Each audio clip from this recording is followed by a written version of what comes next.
Hello বন্ধুরা, আমি সুবর্ণা। আজকে শেয়ার করছি ফিশ ফ্রাই রেসিপি। প্রথমে 3 পিস মাছে আমি লবণ, হলুদ গুঁড়ো, আদা রসুন পেস্ট আর একটু লেবুর রস মিশিয়ে ভালোভাবে মাখিয়ে নিয়ে কিছুক্ষণের জন্য ম্যারিনেশন করে রাখবো।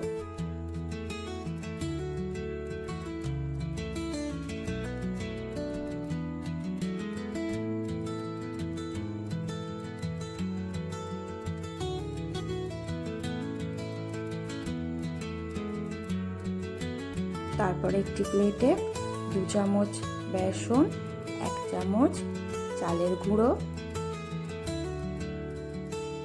অল্প পরিমাণ জিরের গুঁড়ো, একটু ধনের গুঁড়ো আর একটু গোলমরিচের গুঁড়ো, লাল লঙ্কার গুঁড়ো দিয়ে ভালোভাবে মিশিয়ে নেব।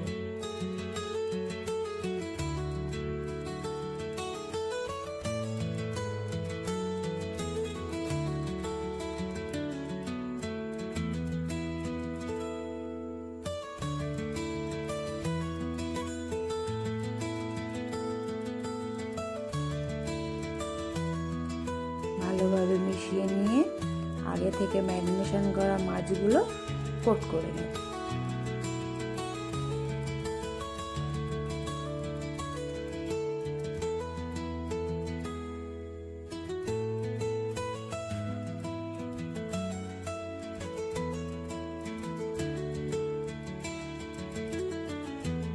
কোট করে নিয়ে কিছুক্ষণের জন্য আবারও রেখে দেবো।